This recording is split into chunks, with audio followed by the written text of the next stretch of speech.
News, sports, entertainment. Top 100 music on your Remedy radio dial. Solutions 93.9. Do not touch that dial. Erik ten Hag's Manchester United, Season 2. The cast list has changed a bit, but the quality of the drama is guaranteed. Sarabia, big chance! Oh, what stop! Unbelievable. That's incredible. I can't believe that stayed out. We were all waiting for the net to burst. Oh, dear. Fernandes. Lovely ball in. Wan-Bissaka, surely! Rafa Varane to the rescue. With 15 minutes to go, United are finally out of the blocks on opening day. Rafa Varane scores. It's just his second goal for the club. Opening day victory for Manchester United. Results a lot better than performance. Rafa Varane the match winner. And Manchester United, despite being nowhere near their best, have won the game. And that's what matters. Rafa Varane the hero. United 1, Wolves 0. That was the scoreline last night in the Premier League opener for Manchester United. Same as Wolves, but it was a late goal from Rafa Varane. I don't know those who signed. I know your rank on the. What's my rank? What's my below 10? Below 10? No, I cannot be. I cannot be below 10. I cannot be below 10, ladies and gentlemen. You are welcome to Kick Off Sports Show this morning, and this morning we'll be looking at stories from tennis. You cannot come and embarrass me here. Remember, guys, we're live on Facebook, facebook.com/Solutions939FM. Same as YouTube, Solutions939FM. Premier League Fantasy has caused a lot of problems in this station. For those who failed to buy Haaland, for those who failed to cap Haaland, for those who bought some players in Manchester City and the likes. However, Kevin De Bruyne, according to updates, will not be playing the UEFA Super Cup for Manchester City due to injury. Some key players also dropped. Well, we'll be reading out the players who will be playing for Manchester City in the Super Cup. Well, we'll also let you know what happened yesterday in Abuja when First Lady Remi Tinubu hosted the Super Falcons, to a reception despite losing out of the FIFA Women's World Cup. Okay. Also, remember, tonight we'll be having the first semi-final game of the FIFA Women's World Cup, where Spain will be taking on Sweden. Favor, how you doing? You ready for tonight? Yes, I'm super excited for this one. I'm happy that England didn't reach the final. Very good for them. But let's see. No, England is in the semi-final. Yes, they are playing. I know they will reach semi-final, but they did not reach. See, there is Favor, just the concentrate. goal is the final. Favor, just and concentrate. the cup. Favor, don't worry. I understand And you. I understand you. I'm feeling Sweden, man. Okay, so we are a lot. We've got a lot of supporters for Sweden tonight. 9 o'clock is the time. But first, let's go straight into tennis, where we look at updates from tennis. NBA. Well, remember Nigeria lost against Senegal in the Olympic pre-qualifying game. But let's go straight to tennis. Talk about Andy Murray. Well, he has been restored to Great Britain's Davis Cup team as they take on Australia, France, and Switzerland in Manchester next month. Murray, who was an integral to Britain, ending a 7-to-9 year wait for glory in the team competition as the triumph in 2015 was left out of their 3-1 qualifying win on the Columbia clay in February. British captain Leon Morris suggested the surface was not conducive for Murray, and he had the time to play just 3 matches on clay since 2017, and the former world number 1 has returned to the fray.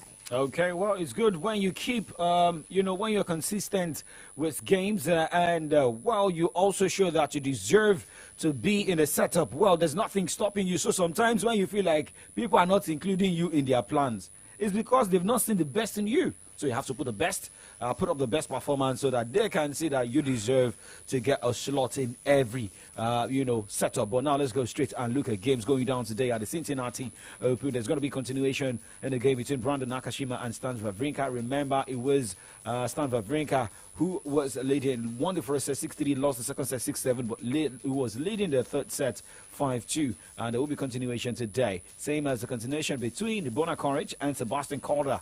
Corda won the first set 7-4, and he was leading the second set 4-3.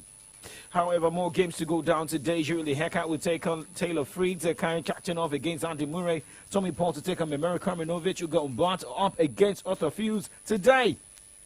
Alejandro Davidovich Fokina will take on Themis Asheveri, as Daniel Evans will be up against Lorenzo Musetti, and Alexander Zverev will take on Giga Dimitrov. The last game of the day in the singles will see Mackenzie McDonald battle Yannick Hoffman by 10 o'clock tonight. Let's talk about the WTA category of the Cincinnati Open WTA 1000. All right, Madison Keys will be up against Lisa Mertens. Brenda Pera will be up against Martina Tresvian. Well, we have Daria Kasaskina taking on Peyton Stent, and Jelena Ostapenko will be up against Karolina Pliskova. Petra Kvitova will be up against Anna Blinkova, while we have the game between Vera Gravecha, if I get that correct, taking on Caroline Wozniacki. Well, let's also move on away from tennis this morning, and let's talk NBA, where James Harden sure did not miss his words when speaking about Philadelphia 76ers team president Daryl Morey. In a video that went viral Monday, Harden blasted Morey at a promotional event in China, saying that Morey is a liar. Well, Harden's comments were a response to 76ers telling Harden's agent, Mike Silverman, that Morey was unable to find a trade for the 10-time All-Star, and the franchise wouldn't deal him unless it could find a trade that will help the team contend for a championship.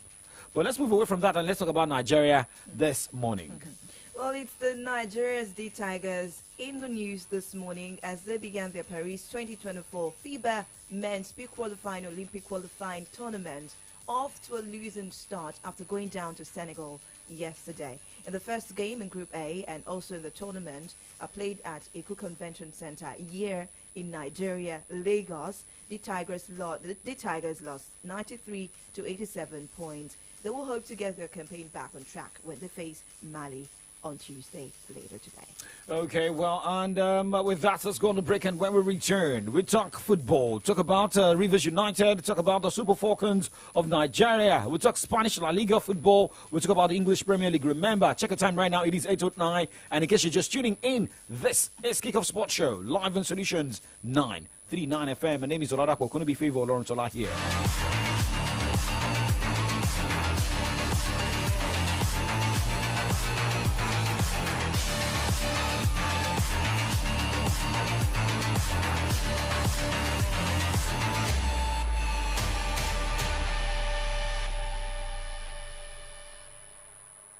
Ẹ káàárọ̀ nílùú Ìbàdàn.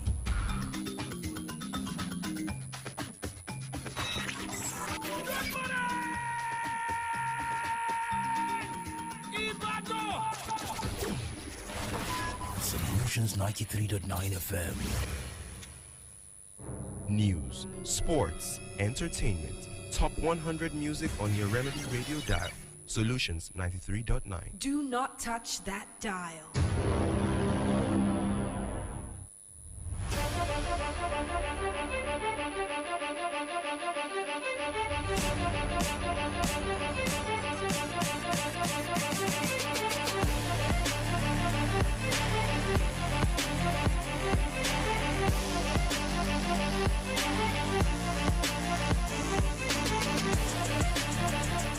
Welcome back. Let's talk football stories from the local scene as Rivers United have confirmed the signing of Nyama Nwaga as the new captain. The forward takes over from centre-back Austin Festus. The Port Harcourt club has made the announcement on their official Twitter handle. That was the that Monday morning, saying that he is their new captain. Okay, away from that, now let's go straight to Abuja, where we talk about the Super Falcons of Nigeria, losing out in the round of 16 back home. And remember, they always give this, I don't know if you read our poem, we have come home from the bloodless war. And well, Nigeria, despite that performance, remember Rashida Ajibade was hosted in Osun State alongside a moron. And well, let's talk about other players who were hosted in Abuja. After a grand reception, Tochukwu Elehi was happy. We were representing the Super Falcons and some other key players in the Super Eagles and the Super Falcons squad, I beg your pardon. However, she made it clear that the team, after getting this reception from this current government, they will surely represent Nigeria well, giving their best, most especially with all the subsequent games coming up for the Super Falcons of Nigeria. I was so surprised and happy that the First Lady of the Nigerian Federal Republic wants to host us. It was like an honor for the First Lady to host us, and we feel happy for that. We being here today, like, it was like a dream, but that is what we really want, like, for our country and people in our country to appreciate our effort, and we really say thank you to her for receiving and honoring us today.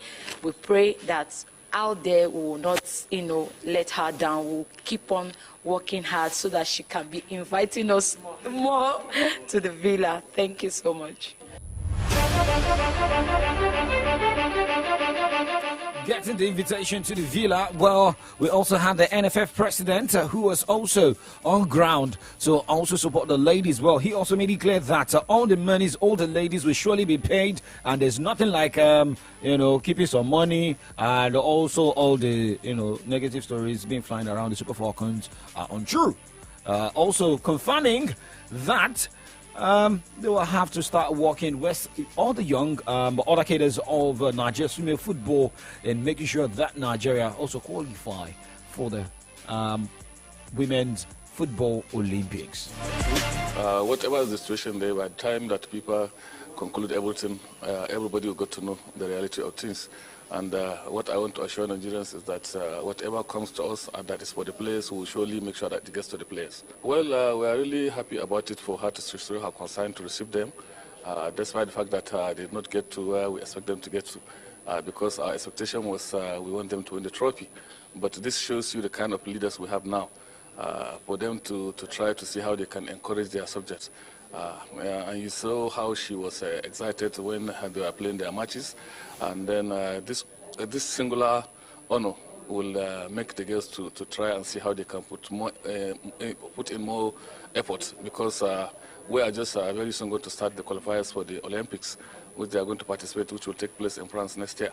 So it serves as a moral booster to them, and by the grace of God, we'll see a lot of more performance in France if we qualify for the Olympics next year. Wishing the ladies all the best, but hey, African football is getting stronger, tougher. Having 3 African teams in the round of 16 of the FIFA Women's World Cup. Nigeria failing to even finish third at the WAFCON. Well, I hope Gozal can also check his statement very well.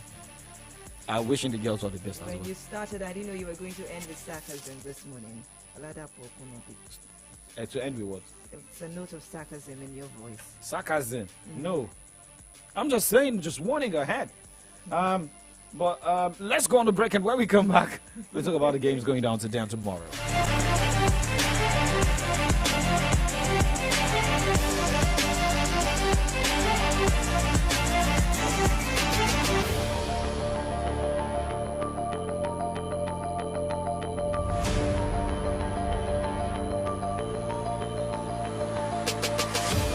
Omo, our eye don't see way for this cash palava.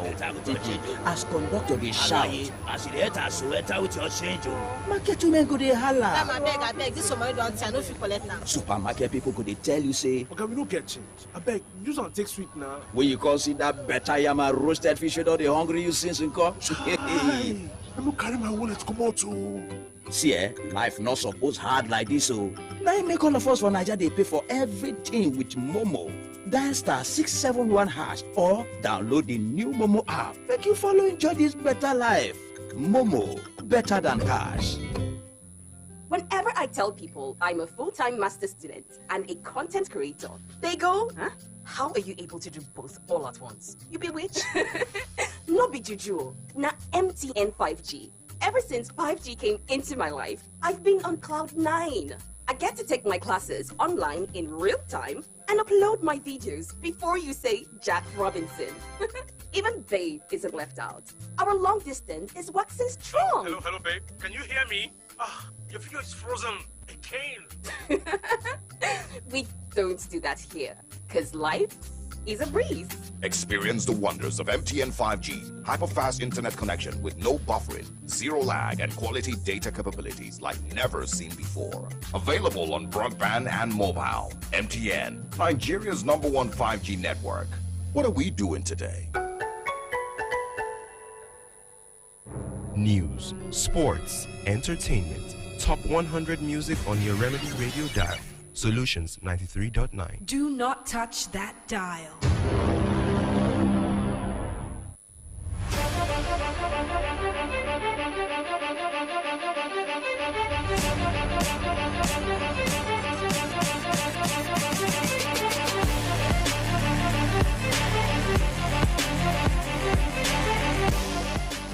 Kiko Sport Show and Remedy Radio Dial Solutions 93.9 FM. Still on Woman Matter. Let's talk about England midfielder Kira Welsh, who insisted the Lionesses are not thinking about the Australian hearts they would break if they eliminate the workhorse in Wednesday's Sydney semi-final. Australia reached the final four for the first time after beating France in a thrilling penalty shootout, while this will be England's third crack at advantage to the final to the global showpiece, the feat they have yet to accomplish. Okay, now talk about the games going down today. One game is going down today at the FIFA Women's World Cup. It is Spain versus Sweden. Well, favor, I'm going with Sweden. I want to see a Sweden, any other team, find out the FIFA Women's World Cup. Wishing them all the best. Back in Sweden? Yes, I'm back in Sweden. Okay. I love the style of play. It's okay. Okay. I'm disappointed though. I hope we will not come here to come and chop our L. Thank God we're not betting on this actually. So we are on the same page for the first time.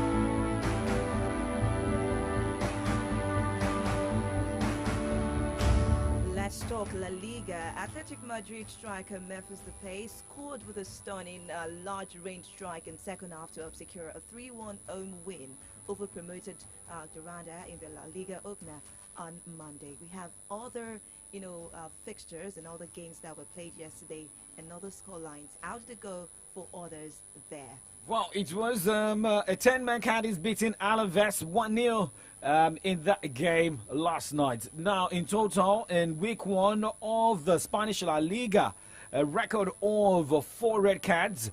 We dished out in the week one. Sevilla had a man sent off in their 1-2 loss against Valencia. Barcelona had a man sent off, same as Getafe in their game. The game ending with 10 players each. Cadiz having a man sent off, but still won that game 1-0.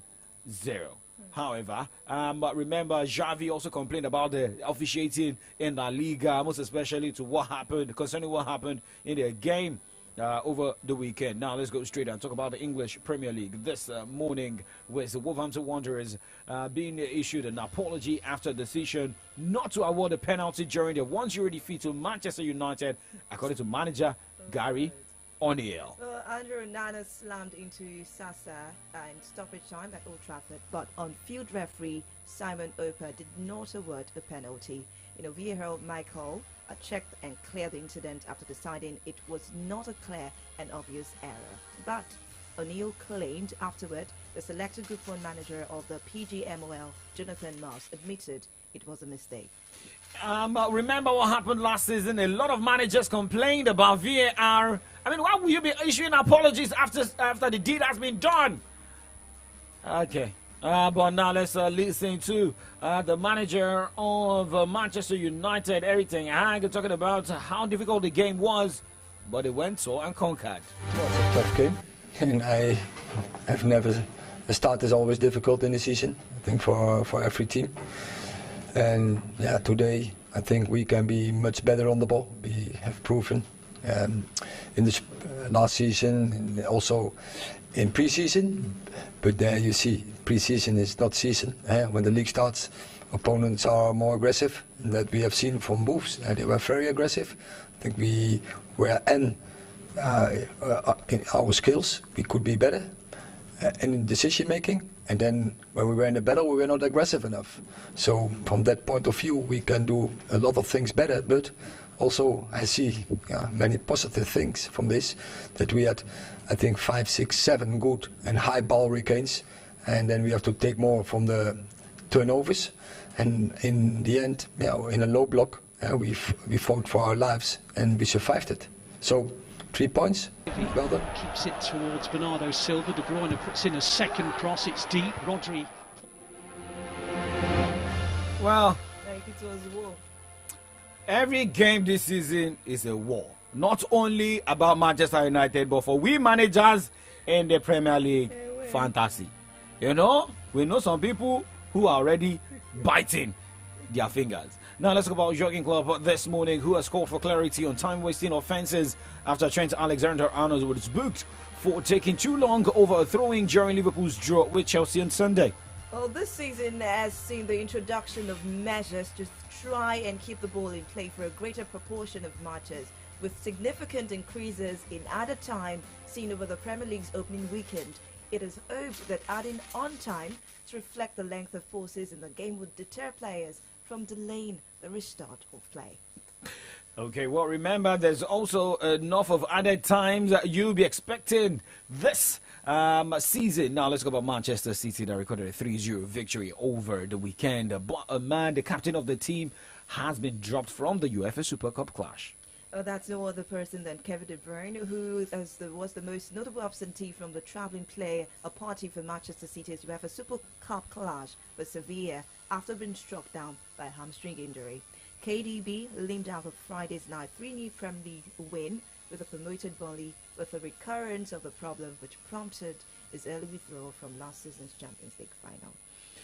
Okay, but now there was no place either for midfielder Bernardo Silva, the only other member of the matchday squad at Burnley who was not included, or central defender Ruben Diaz, who was not involved in the opening league fixture under concussion protocol. Remember, Manchester City won that game 3-0. Sit towards Bernardo Silva. De Bruyne puts in a second cross. It's deep. Rodri pulls away and City do score. Haaland's first touch of the new Premier League season finds its way into the back of the Burnley net. I'm absolutely gobsmacked, but at the same time not the least bit surprised that his first touch of the new season finds the back of the net. Had a few good moments. Now, down the right-hand side, Walker, crossing position. On it goes to Alvarez, near the penalty spot. Haaland hits the back of the net! Can you believe it? Of course you can believe it. It's Erling Haaland again. So it's a City free kick in a crossing position. As Foden delivers, and there's a bit of a tangle, and Ake almost gets there, and Rodri does! Well, I've been singing his praises since the very start of the game. He has an assist, now he has a goal. He's been absolutely outstanding today. And I think maybe in that moment he's probably cemented the Man of the Match award. City 3, Burnley 0. The Blues have begun the defence of their Premier League crown in style with a 3-0 win. So that's what happened in that game. But let's just quickly take a rundown of some other injury updates. But let's also quickly look at some players who have been included in the squad to go all the way for the UEFA Super Cup clash against Sevilla. Now, a squad in number order: Kai Walker, Calvin Phillips, John Stones, Nathan Ake, Matthew Kovacic, Erling Haaland, Jack Grealish, Emery Laporte, Rodrigo, Stefan Ortega, Moreno, Julian Alvarez, Sergio Gomez, Josko Vadio, Manu Akanji, Edison, Maximo Perrone, Scott Carson, Theo Foden, Oscar Bob, Cole Palmer, Rico Lewis, and James McArthur. Still talking about injury this morning, and it's about one man who joined Arsenal very early this season. All right, there is no Timber to cook the rice, as Joran Timber will see a specialist to determine the extent of his knee injury, with reports suggesting he is set for an extended spell on the sidelines. The Dutchman signed from Ajax in a £38.5 million summer transfer. He limped off early in the second half of Saturday's win over Nottingham Forest in the Gunners' opening Premier League match. Still talking about injury fears this morning, and going straight to the MLS. Inter Miami CF coach Grado Tata Martino played down a potentially Lionel Messi injury after the Argentine superstar appeared to tweak his right ankle during training on Monday. Messi, who has scored 8 times in 5 cup matches since joining the South Florida club, will certainly hope to be at full health for what will likely be his toughest test in pink against the Jim Cotton side at Subaru Park. Well, nobody wants to see Lionel Messi injured because he has been the one shouldering the responsibility of Inter Miami FC. On either lies the head, the wears the crown. Okay. The crowning crown. But remember, Al Atifaki, yesterday was more about ex-Liverpool manager, ex-Liverpool players. Sadio Mane scored a goal for his side, Al Nassr, but they lost against Al Atifaki, managed by coach Steven Gerrard. And that was what happened yesterday. But let's just move on. Let's talk transfer stories. And we go straight to the Saudi Pro League. Odion Judy Gallo. Wow, he has joined the Saudi Pro League Al Wada on a 2-year deal. Wow. Why did you now call the club like Wada? Al Wada. Al Wada. Al Wada. Al Wada. It still sounds like Iwada. Al Wada. By the way, Iwada is coming up by that should be by 10 o'clock today. Okay, now let's go straight and look at another update. Bayern Munich are pursuing a shock move for former Manchester United goalkeeper David De Gea. Well, Harry Maguire is demanding £15 million payoff from Manchester United to join West Ham. And for Alexander Mitrovic is set to team up with Neymar should Al Hilal meet Fulham's asking price. Well, let's look at Romeo Lavea's preference to join Chelsea despite Liverpool agreeing a £60 million deal for the Southampton midfielder, as no agreement has been made between Southampton and Chelsea for the midfielder yet. All right, well, remember, we're getting the updates about Romelu Lukaku, who may be coming back to England, not even coming back, yes, he's already back in England, but he wants to go to Italy, Juventus and the likes, but we're getting updates that Tottenham Hotspur is interested, but hey, Tottenham are expected to make a formal move for Gent striker Gift Orban before the end of transfer window, but the club have prioritized outgoings in the wake of Harry Kane's departure for Bayern Munich. Oh, Alex McCarthy is attracting interest from Crystal Palace and Everton after initial talks with Luton broke down. Well, he's a Southampton goalkeeper. All right, now from here we have to say BYE on the back tomorrow morning at 8 o'clock. But let's go to the other side where we look at headlines on the pages of Nigerian newspapers this morning. I'm not saying BYE, I'm saying au revoir in another language. Ekaro. Good morning. My name is Favor of Loventola.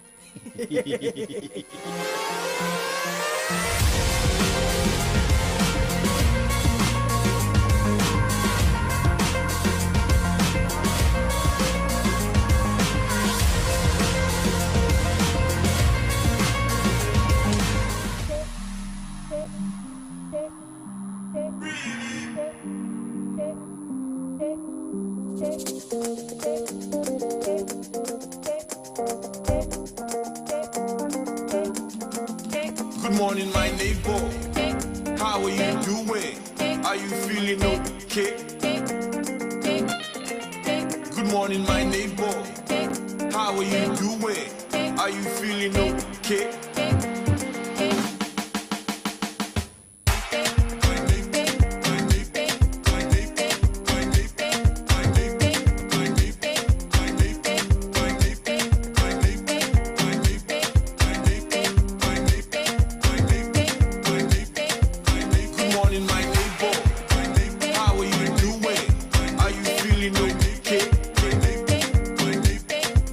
Good morning, my neighbor.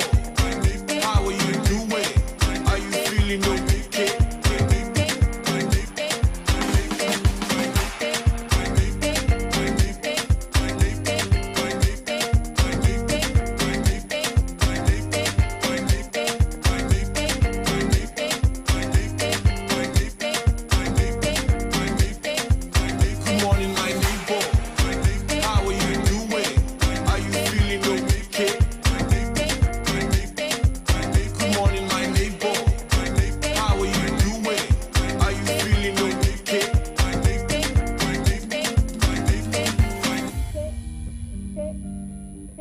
ẹ káàárọ̀ nílùú Ìbàdàn.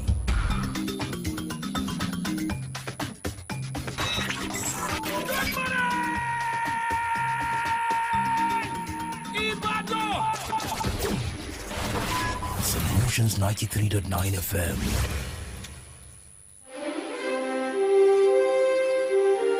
We raise the spotlight on the different headlines of our national dailies. This government, apart from giving that minimum wage of 30,000, which was a 6% rise. We bring to you in-depth analysis on the major stories making the rounds. And the CSOs to INEC account for 400 billion naira spent on general elections. Interviews with political and government stakeholders. There was a big push on export. We consume a lot. We need to be an economy, that an export engine, and we need to be a production. Every weekday, 8 a.m. to 10 a.m. on the Remedy Dial, Solutions 93.9 FM. Welcome to From the Dailies with Favor, Dapo, Laffy, and Victory. Let's talk about the state of the nation. Your voice matters. News, sports, entertainment. Top 100 music on your Remedy Radio dial. Solutions 93.9. Do not touch that dial.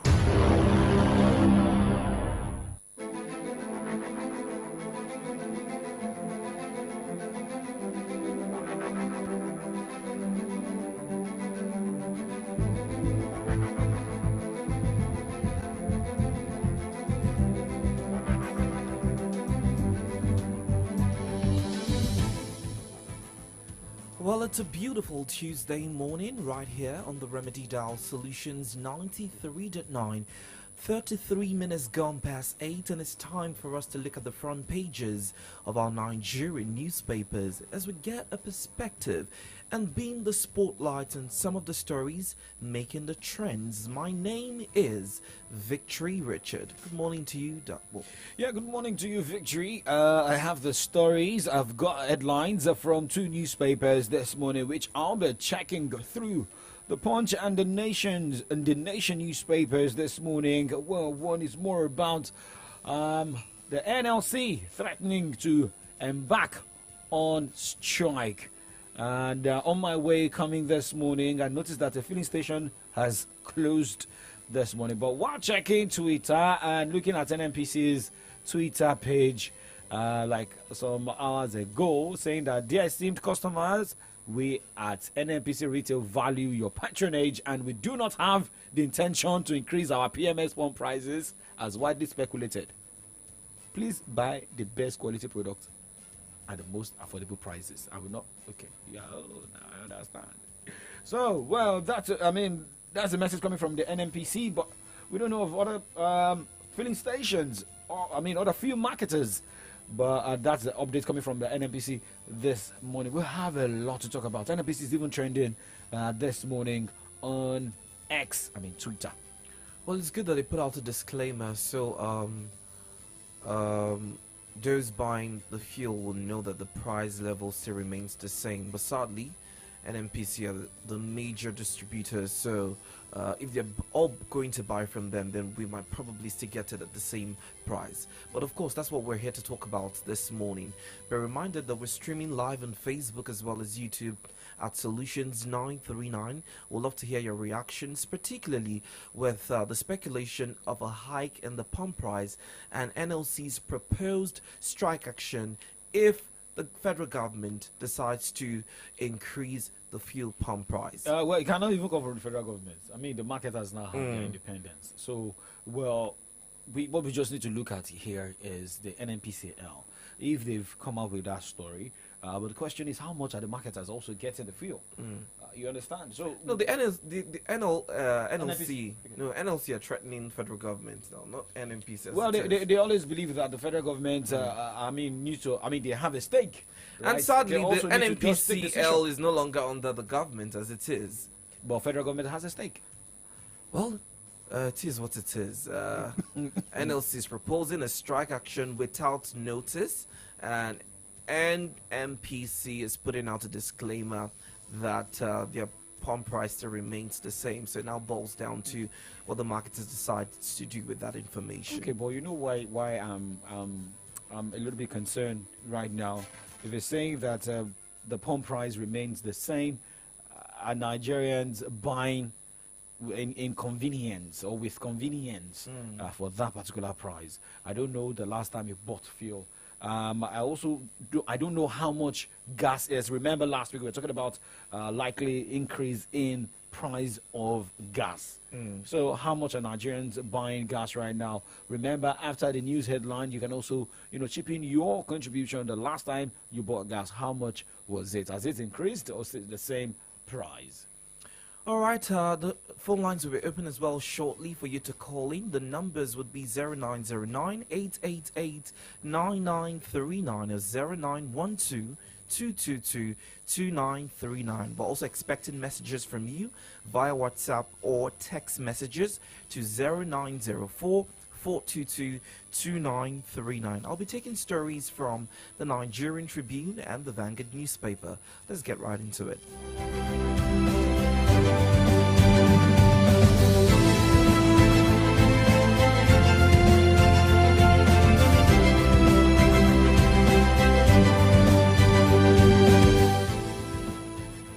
Alright, we kick off this morning with the Nigerian Tribune, beginning with this story.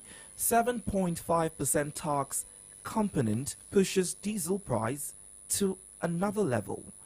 Confusion over NAF helicopter crash in Niger State. Quite the sad one. We saw this story yesterday. And now to the biggest story on the Nigerian Tribune. NLC to commence strike without notice if. Find that story on page 5. ECOWAS angered by junta's threat to prosecute Bazoum. Ondo Delta Sokoto 16 orders to experience heavy rainfall this month. NEMA speaking that I hope that they've put in the necessary measures to ensure that that doesn't happen. It's not enough to release a communique that we might experience flood or rainfall. What is being put in order to mitigate that from happening? That's the question. By who? By the enemy. They released the statement. By NEMA? Yes. So what are the state governors doing? Because if you're saying only that NEMA should put things in place, yes, they'll surely put in their they'll surely station their emergency officials, right? But the question is, what are the governors doing? They get allowances, they get money. You understand? Remember the breakdown of the budget we saw. That there's going to be states where they have flood ravaged places. They have for what do they call it now? You know how many people that are displaced because of flood, and they have the governors have gotten the money from federal government. So it's all about NEMA, but NEMA will do their job. Give them information. So it's for the governors to do the right thing. Let NEMA also do their job. Governors, Dakpo has a question for you. I hope you're answering that. Where's the money? All right, soldiers beats last male official in Lagos. Interesting. Did you see the video? I did not. As a matter of fact, I just saw the story this morning. Naira slide, CBN moves to crack down on speculators. What happened in the video? What led to the fight? Okay, so there was a video that trended before the one you saw yesterday. A last man official attacked. Not attacked. I just saw that fight between a last man and a military officer. Who was hitting the military officer. They locked each other. And, after that, we saw the next video where the military officer, called his colleagues and they beat the last man official. Not even one. The one we saw was one beat the last man officer to stupor. And later we saw the third video where some last man officials also came together, locking the military officers. Is there a reason for the confrontation, though? Well, actually, I didn't see much of the stories, but I know Rufai Hussaini posted the video where the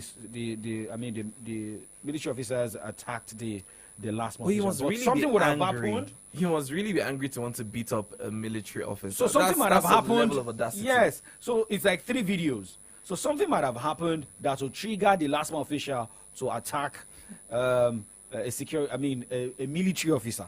And let's just allow peace reign. This is not the first time that we'll be seeing a situation where a last man official, an FRC officer, I even heard that of the Southwest Security Network, that is was these people with the Leopard, Amotekun, being attacked. So we need to look at a situation where everybody will be on the same page. Yes, we know the military officials, they do their job, police have their job, FRC officials have their job, the customs have their job, Amotekun has its own responsibility, but there should be cordial relationship between these two parties. Well, let's hope that happens. Right as to the story, and CBN moves to crack down speculations would be promises to improve forex liquidity in coming days, stop naira floating, repair local refineries. This is coming from exports. Naira slips to 950 naira per dollar at the parallel market. Well, these are the stories that made the front page of the papers this morning. Okay, going straight to the Punch newspaper this morning and looking at the cap headlines. Niger, US backs ECOWAS, demand more pressure on junta. And looking at this headline, bandits allegedly down NAV helicopter, kill 13 soldiers. Another headline here from the cap, NLC protests, proposed fuel price hike, threatens a fresh strike. And looking at the banner headline this morning, Naira slump. CBN clams down on speculators, restricts diaspora remittances. And looking at the riders to this headline, acting CBN governor meets Tinubu, predicts heavy losses for forex speculators. FJ records zero oil earnings in 7 months. Naira crisis may worsen. And I saw a particular headline that also predicted that a dollar can go for 1,500, may go for 1,500 naira soon. But I believe that Mr. President, his cabinet, the Senate, House of Rep members will surely sit and make sure that naira regains its strength. And looking at the front page, a picture from the Punch newspaper this morning, having the custom officials, seeing bullets. And, I saw that yesterday, where cartridges were seen in rice. And this one says Ogun KB Customs seize ammunition, petrol, foreign rice. I take that headline again. Ogun KB Customs seize ammunition, petrol, foreign rice. And looking at the shoe headlines from the Punch newspaper, diesel price hits 950 naira per litre. Manufacturers fear job losses. FG extradites siblings to US for sexual extortion trial. And the last headline here, Oshun invokes no work, no pay for striking poly workers. And I still keep asking that question. Why haven't we had locally made local rice, cheaper, and Nigerians patronize Nigerian product, Nigerian rice? Why is it that foreign rice is cheaper and our local rice is expensive? So instead of people, running after foreign rice, clamping down on people smuggling rice, what can we do to make us have excess in such a way that we won't even bother looking at, foreign rice? The question is, are we even, producing the rice properly? Would you eat a local rice as opposed to a foreign rice? If the price of the local rice is accommodated. It's not even about the price, because even with the price is still, the local rice is not as expensive as the foreign rice. The foreign rice right now, no, it's not. I go to the market. Is it as good? That is the question. Better than the foreign rice? No, but I won't buy. I'm not campaigning for foreign rice. So.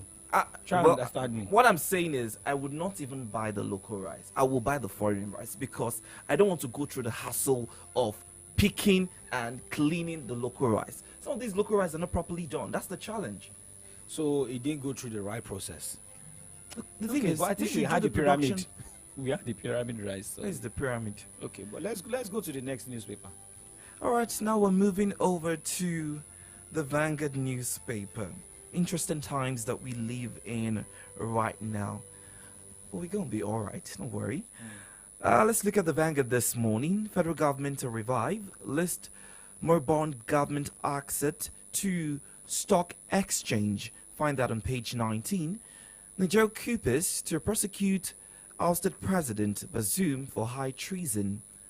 50 bandits, 13 military personnel killed in Niger State encounter.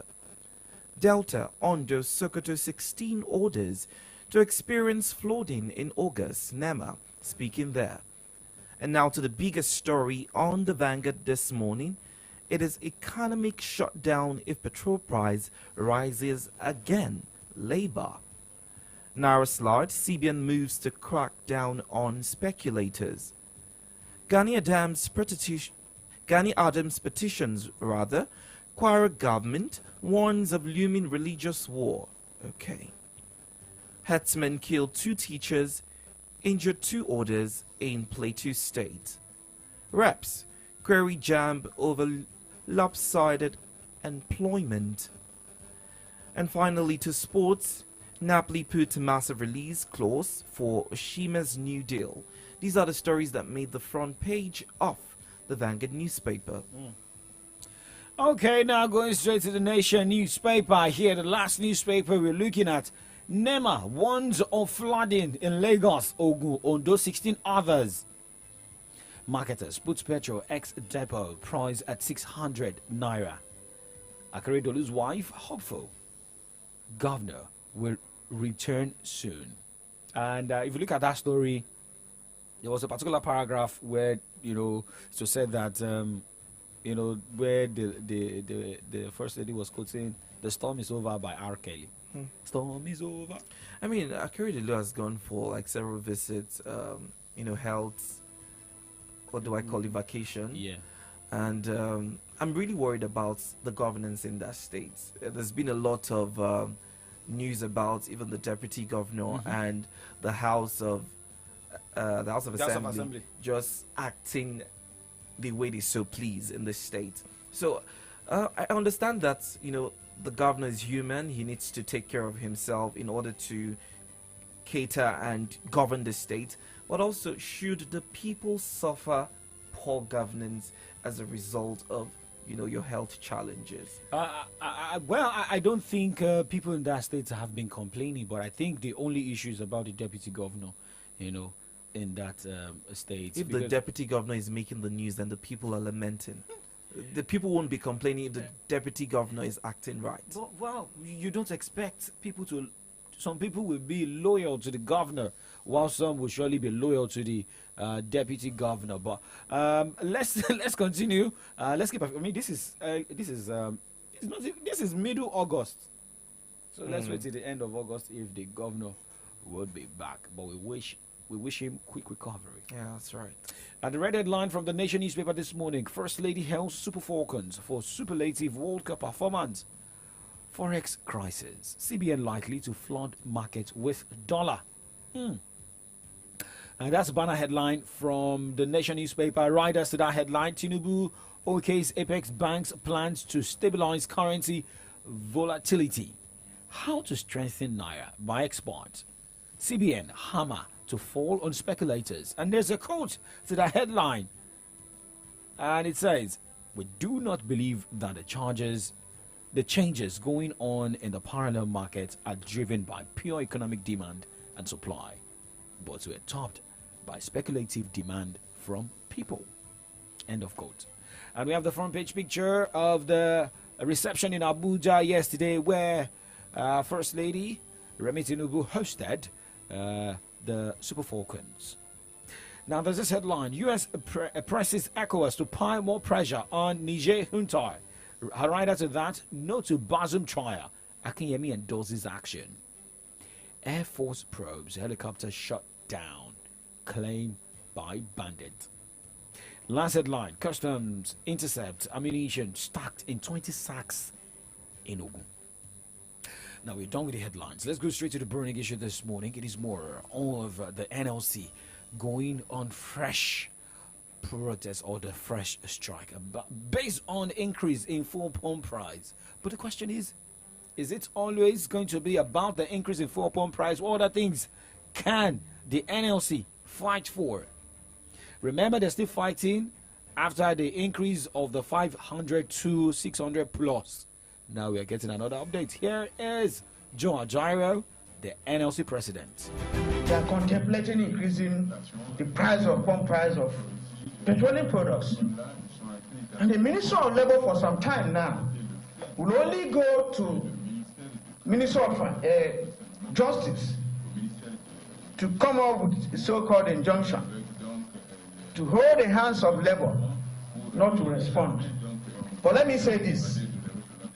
Nigerian workers will not give any notice if we have not addressed the consequences of the last two increases, and we wake up from our sleep to hear that they have tampered with it again, prices.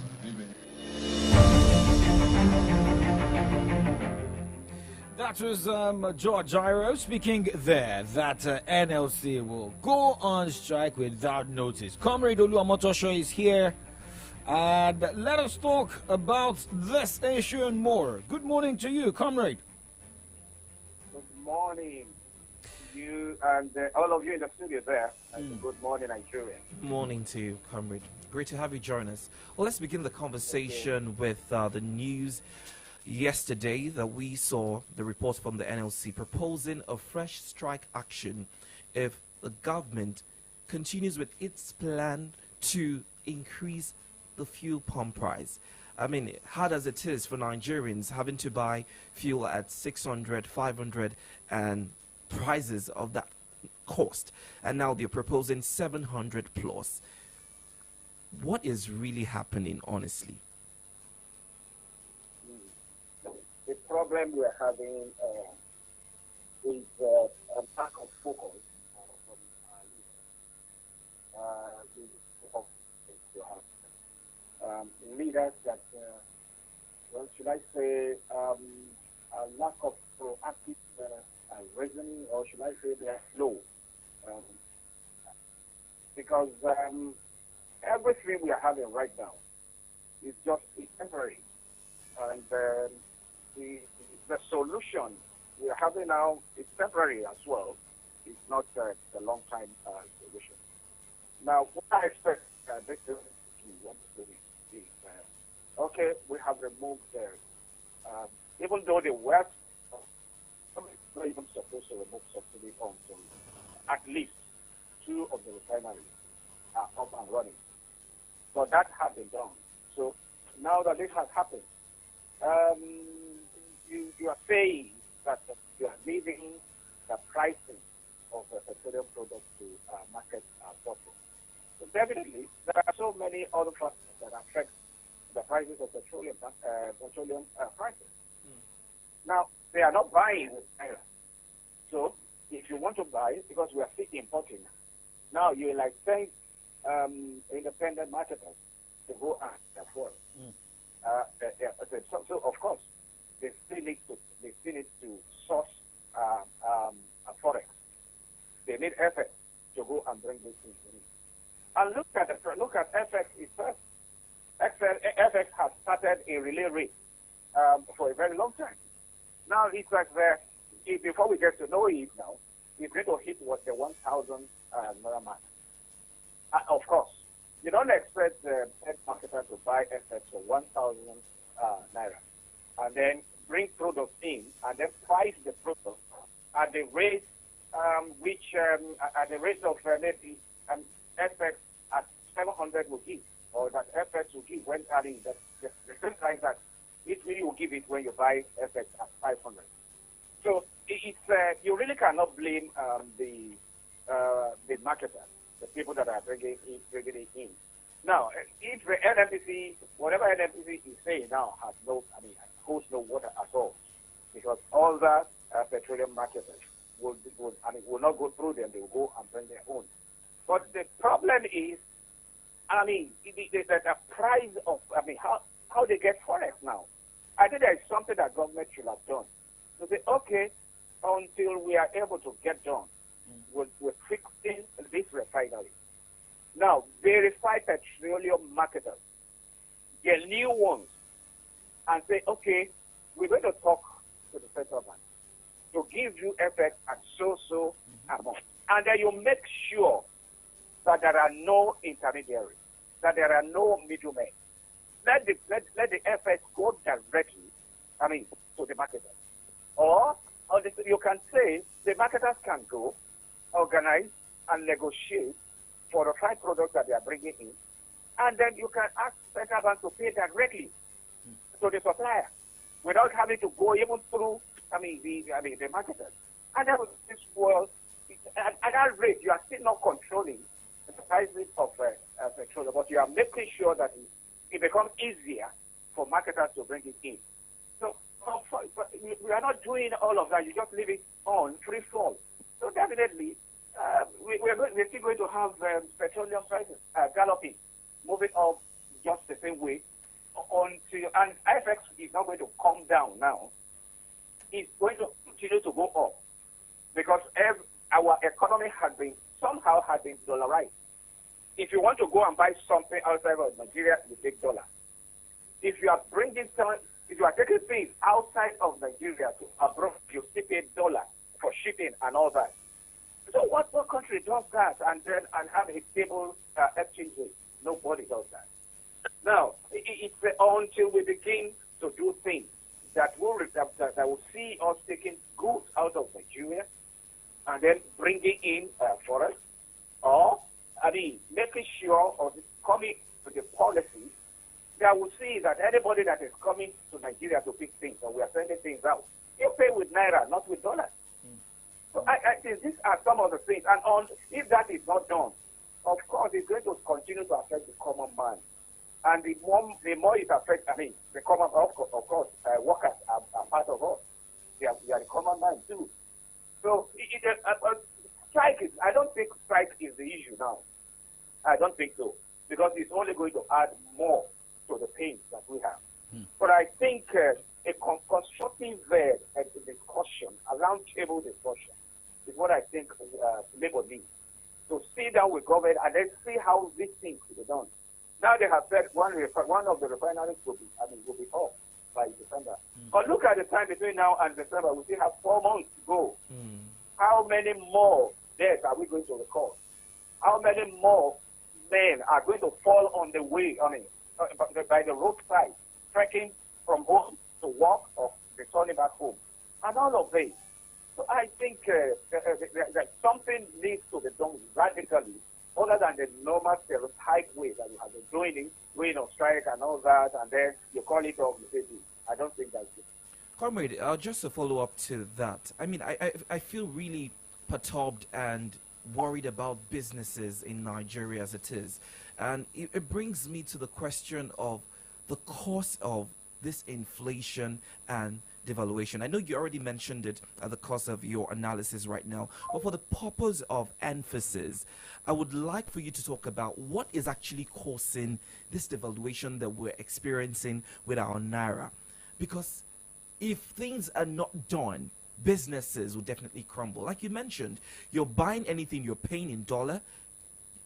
AliExpress, everything literally now you're paying in dollar. So what is the cost of the inflation we're experiencing and the devaluation of our currency? And what policies need to be put in place to ensure that this is stopped? You see, the problem we are having is our taste. And I could remember that a government from the time of Babangida saying that we should consume what we produce. Unfortunately, we are not doing that. Now, it was the military that last obeyed that. But Babangida from the time, up until the time he left government, he was using a Fujo car, official car. And most federal ministries, they use made in Nigeria products. That is Fujo. Fujo was the official car then. Now, it was after that we started this democracy. That started having with different brands of cars.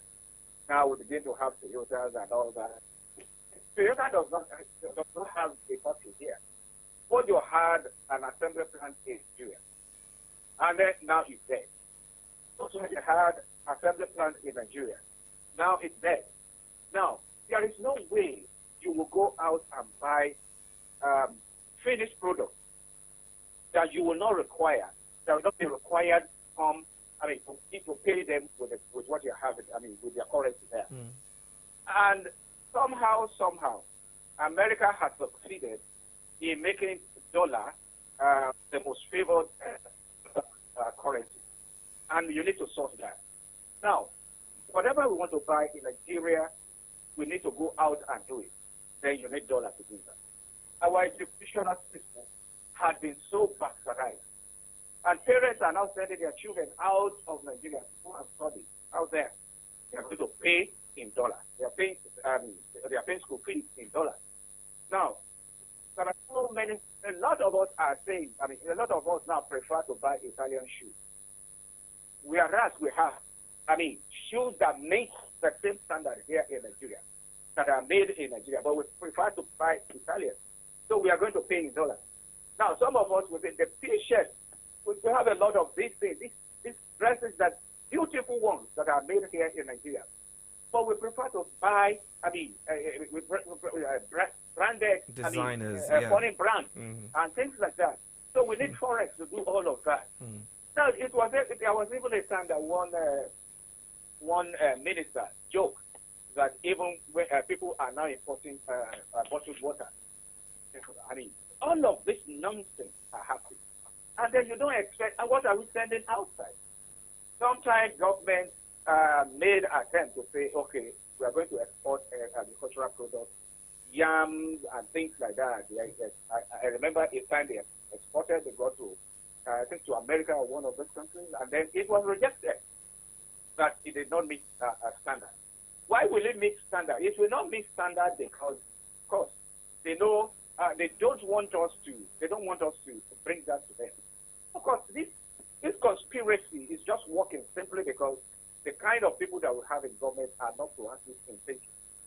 So they don't want us to bring our products out there. So that, they want us to come and buy the same thing.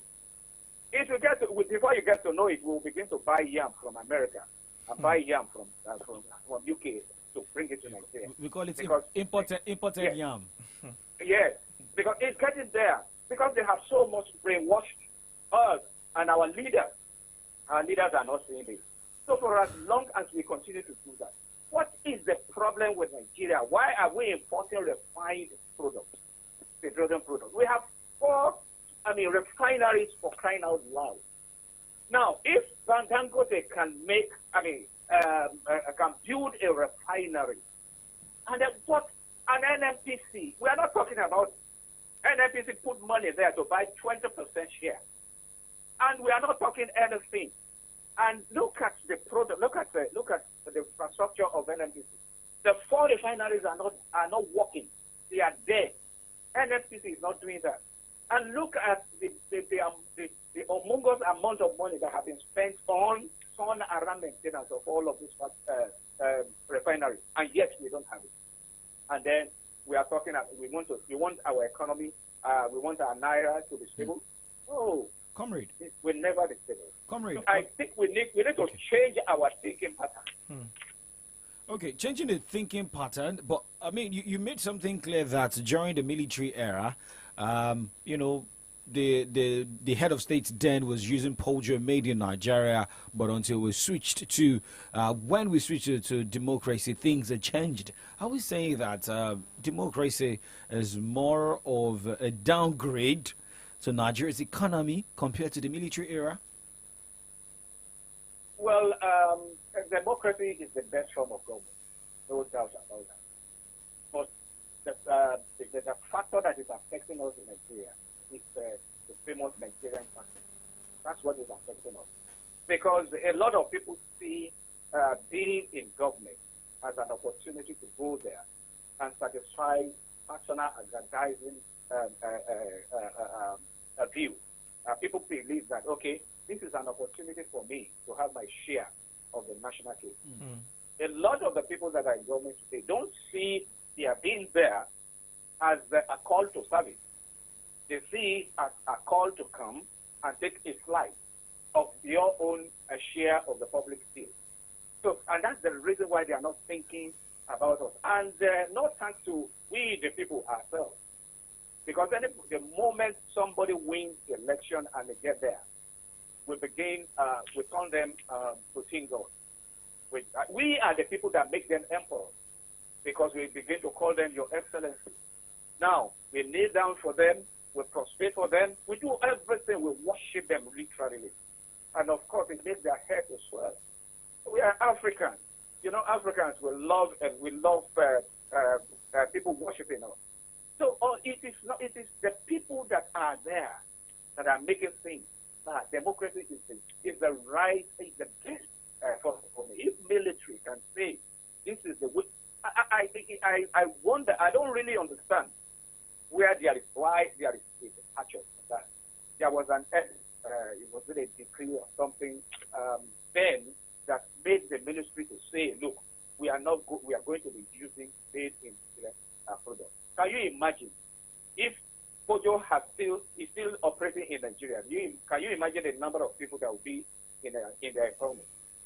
What about Volkswagen and all that? So it is the people. It is not the system. It is not the system of God. We have innocence here in Nigeria. People are coming from outside of Nigeria to buy these vehicles, to buy from innocent. Even military wear. I mean, armor vehicles have been bought from innocent. But you won't get that in Nigeria.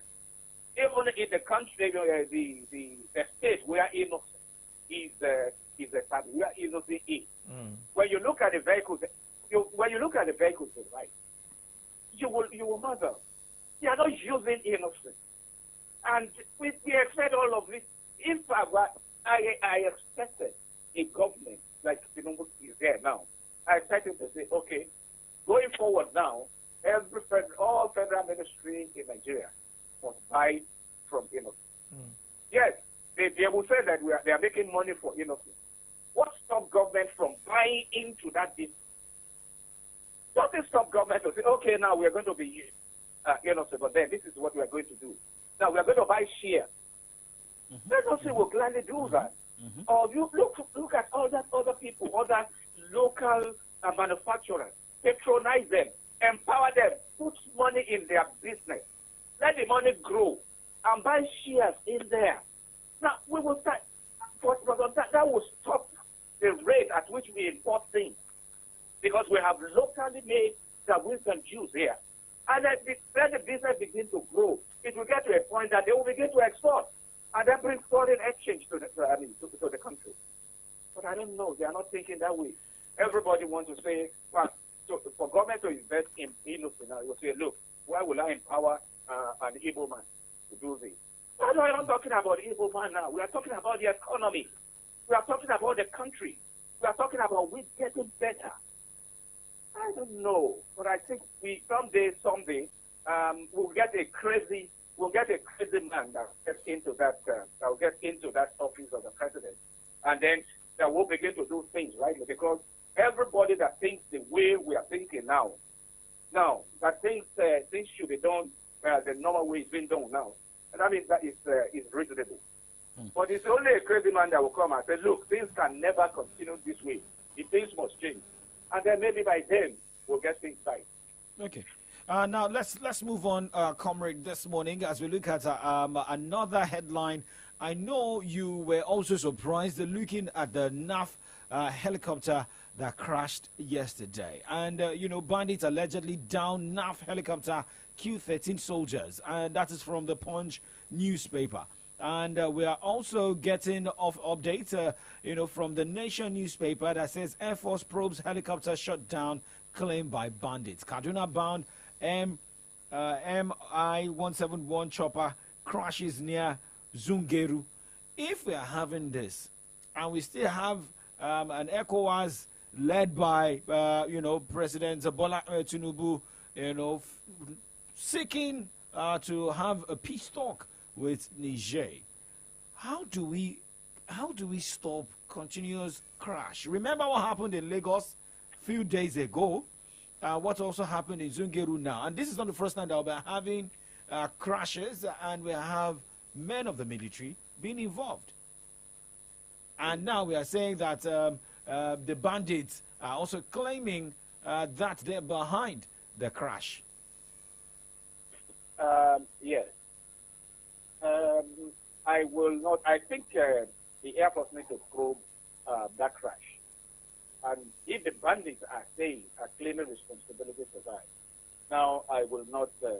I won't say no. I won't say it's not possible, because for close to 2 years now, we've been talking about these bandits running from those that were displaced from Asambisa Forest, that they have taken a boat. They have created camps within Kogi and Niger in the bush there, and they have not been able to get them to displace them from there. And of course, there was a time we heard they were going. I mean, they were taking. They have taken control of some areas, and they were forcing the people to pay taxes to them. Now, if we have been so docile, I mean, security-wise, to the point that we have not been able to send them out of that place, and they have been there for close to 2 years now. Of course, they are getting empowered. They are already getting ground. Now, the people around them will have gotten to a point that, okay, we have no choice. Of course, let's do what they want us to do. Now, they are becoming even more dangerous. Now, the one that happened in Lagos could be could be attributed to maybe technical hitching and all that. But there is one that happened. This one is a military aircraft owned by the Air Force.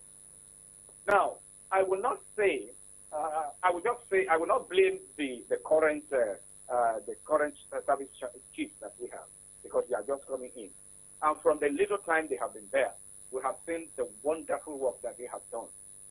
Banditry has seriously declined. The activities have been seriously, reduced. Now, so it is not possible. Occasionally we still have this kind of isolated cases.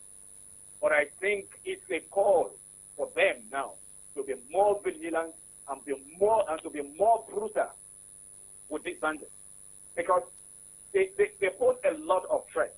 They are part of the people that are destroying our economy. Farmers cannot go to farm. Now, even traders, are afraid now. The way people travel now, they don't travel that way today. We have banditry that are shutting, our farmers off the farm. And look at what obtains on the street now. Inflation is on the sky. It's rising with an alarming speed. And if we get to a time that the common man will feel the impact more than we are doing now.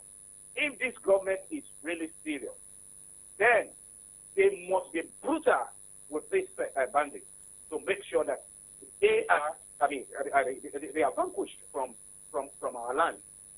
So, because if care is not taken, I hope we will not get to the point of where that former minister said that Nigeria is not bad yet, because we have not seen people picking fruit from us. That is already happening now, and I think if we need to avoid that, then government must really sit up to make sure that security is really handled, and the issue of this poverty on the street must be handled with urgency. It requires urgent attention, because things are drifting out of our control. And if we get to a time that the people will not be able to bottle it up again, should there be any strike now, I pray that it does not get hijacked. Because some people might just see it as an opportunity to go out there and loot, because they are hungry and they need something to eat. Well, let's pray that it doesn't get to that. Thank you so much, Comrade, for your in-depth analysis this morning on some of the stories of national interest. We do appreciate you being a part of the show. Thanks for having me. All right. Morning. Okay. Well, you just heard Comrade Oluwamotosho there giving his 2 cents on some of the headlines. Now, let's also have your own take this morning. Let's get your reaction via phone lines at 0909 888 9939, 0912 222 2939, 0909-888-9939, 0912-222-2939. We're live on Facebook. Facebook.com/Solutions939FM. YouTube, Solutions939FM. Send us a message. Let's go on a break, and when we come back, we pick your calls and read some messages. Tweet at us as well. Solutions 939.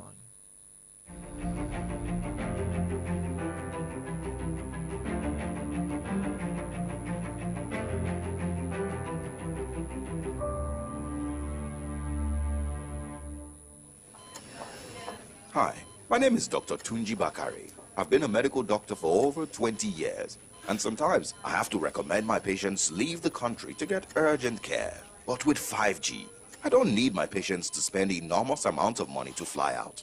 I can consult real time with experts all over the world without needing to get a visa. Even monitoring patients with heart conditions or patients that are at risk of other ailments alone at home can be done with the wearable technology 5G facilitates. Even though I'm a doctor, I keep having to convince my patients this is real, not magic.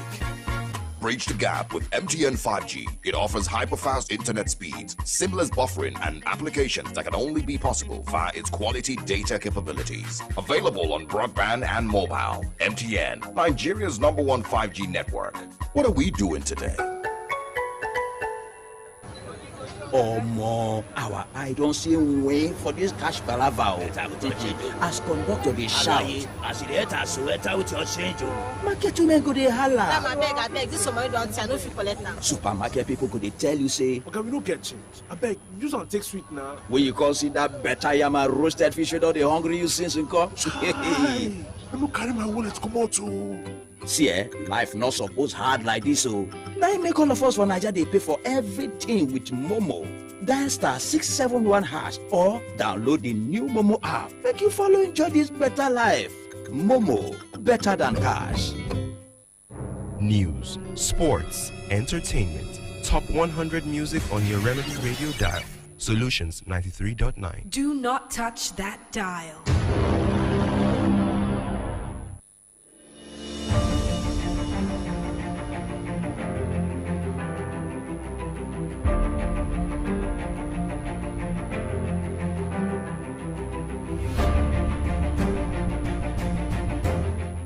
Alright, 18 minutes gone past 9. It's still the Remedy Dial Solutions 93.9. You're listening to From the Dailies. Of course, we just beam the spotlight on some of the major stories that made the papers this morning. Comrade Omotosho also gave in-depth analysis to these stories. We spoke about the NLC proposed fresh strike if the federal government decides to increase the fuel pump price. You and I are bearing the brunt of some of these policies that were implemented without the consideration of the effect it will have on us, and that's why we need to speak up. We also spoke about the devaluation of Naira and the continued inflation that we just keep experiencing in our economy, and of course the crash that happened in Niger State. We'd like to hear your thoughts. We'd like to hear your 2 cents regarding some of these stories. So do all to call us. The numbers would be 0909 888 9939 or 0912 222 2939. You can also send in messages via 0904 422 2939. We're reading tweets at Solutions93.9. If you'd like to take advantage of our social media pages on Facebook as well as YouTube, you can connect with us at Solutions93.9. Let's look at some of the messages you've sent to us on Twitter this morning. All right, this is a message from Idili. He says, "You put pressure on the Naira against the dollar. This escalates everything for the common man on the streets, yet you want the common man to bear the brunt of your recklessness and irresponsibility. This is evil and inhumane. Something needs to be done about the devaluation of Naira." Another message here from David says, "Are you aware that the black market price and the IE window has a massive spread right now? The floating of Naira was supposed to unify the exchange, but it's not doing that. What is wrong with this country?" All right, we still have more messages this morning. This one is from Okpeyemi, and he says, given the state of the CBN balance sheet and the fact that the Naira is already at 945 Naira to a dollar on the parallel market, the road to 1,000 looks unhindered. It is well with our country. I mean, I the way you just sighed, you're like, oh wow. I mean, it's the truth. I don't see any lie from what he's saying. It's just a sad reality, and it's sad because businesses, I feel really worried about it. Okay, so there have been different reports, and some people are already attacking NNPCL. Okay, so concerning that tweets from NNPCL that their fuel pump price remains the same and unchanged, and Toby Akimbo J at Real Toby Akimbo says this means you will increase fuel pump price. Anything anything you guys debunked, you end up doing it. The news broke out at a time you have not planned to increase it yet. That is why you are debunking it. Okay.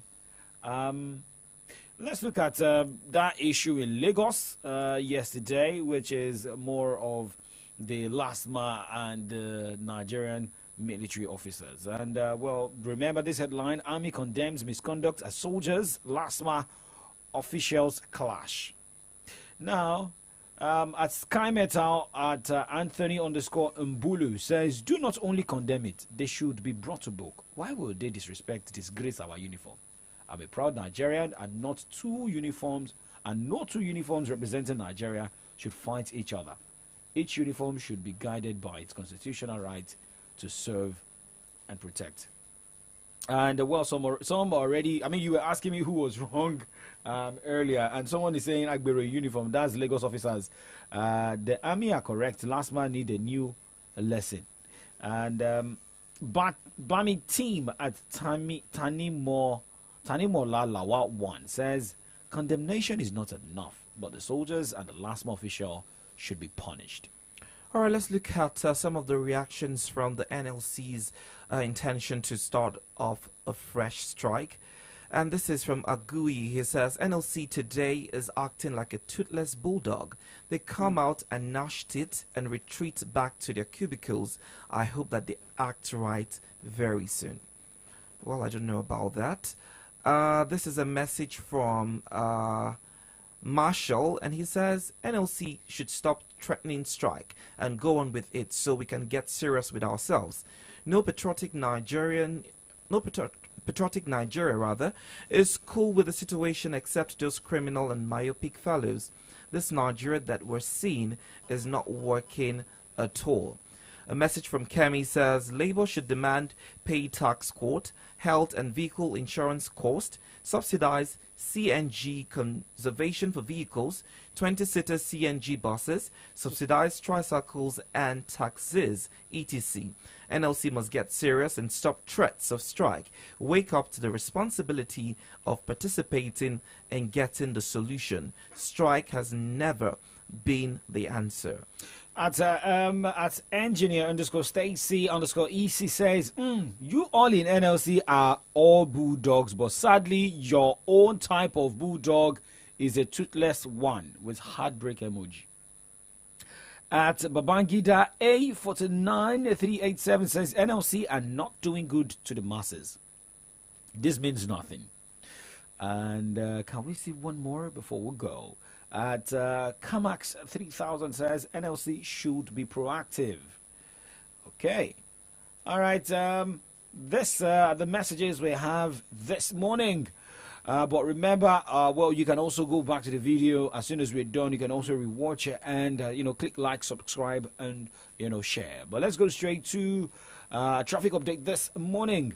Remember, for those who are coming to the city of Ibadan for the first time, and just going out on their daily activities, we also need to let you know what the traffic looks like this morning.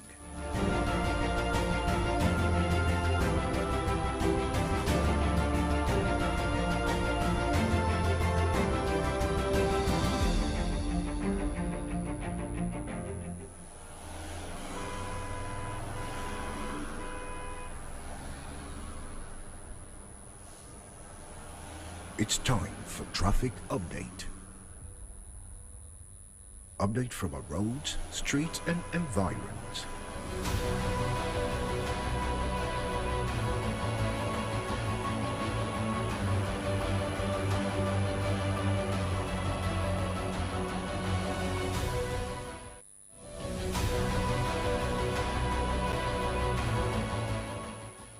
Okay, we're getting the first report from at Saudia on Twitter saying, update from Adamasingba. Sabo axis this morning. There's traffic lights moderating the movement of the vehicles. And by the way, yes, we are having more traffic lights around gates, around that area. I know that they just have one close to the government house.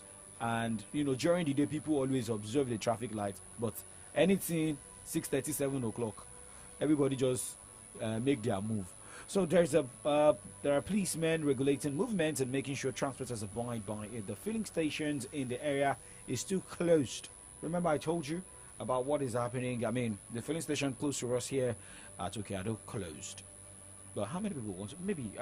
Yesterday we saw long queues at that same filling station. I hope we'll not be getting the breaking news today. Okay, Atolugbemi Gatolulokwe says busy road this morning at Molete. We can see the pictures coming from Molete and that of Adamasingba, Sabo. Okay, so this is a tweet coming from Joshua at Joshua Alasa on Twitter saying, no traffic in Akelakwa Estate, free movement of cars, but road is bad. Well, I don't know the local government Akelakwa Estate is under. However, we want to, call on the necessary authorities to make sure that road is also walked on. All right. Thank you very much for the tweets and update for traffic update this morning. So now let's quickly check what the weatherman is saying as we wrap up the show. Well, looking at the time is 9:28. But by 10 o'clock, we should be expecting showers in the city of Ibadan. But the sun will surely shine from 11. Yes, we expect more sun till 7 p.m. Right, but just expect the showers around 10 o'clock. So for those of us that's washed since Friday, we are still expecting the clothes to dry. My drop today. What did you say? My drop today now, since the sun would do us the privilege of showing his face. Face. Yeah, I get it, my friend. You're my friend. I know you won't want me to come naked to the office tomorrow. Soon get to that. Because you're fine this morning. Okay, so remember, the message this morning is more of doing made in Nigeria. Let's be positive, Nigeria will be better. Patronize made in Nigeria, and for those producing in Nigeria, produce something better. Yes, quality, excellent products. Because we've gotten used to the excellence that we see with foreign products, and that's why it's always going to be top down on when it comes to our own products. But honestly, I want to wear. I've been a fan of patronizing Nigerian brands, and I want that to continue. But I'm also, someone who is very intentional about the excellence and quality of what I would use my heart and money to get. Bye. So we need to be very intentional about, our products. And like our comrade said this morning, that's the only way to stop the devaluation of Naira. So if you want to see a better Nigeria, become a better person. My name is Oladapo Kunubi. I'm a Nigerian, proud Nigerian, and I believe Nigeria will be better. Amen to that. Have yourself a beautiful Tuesday. My name is Victory Richard. This is Made in Nigeria by Tosin Martins.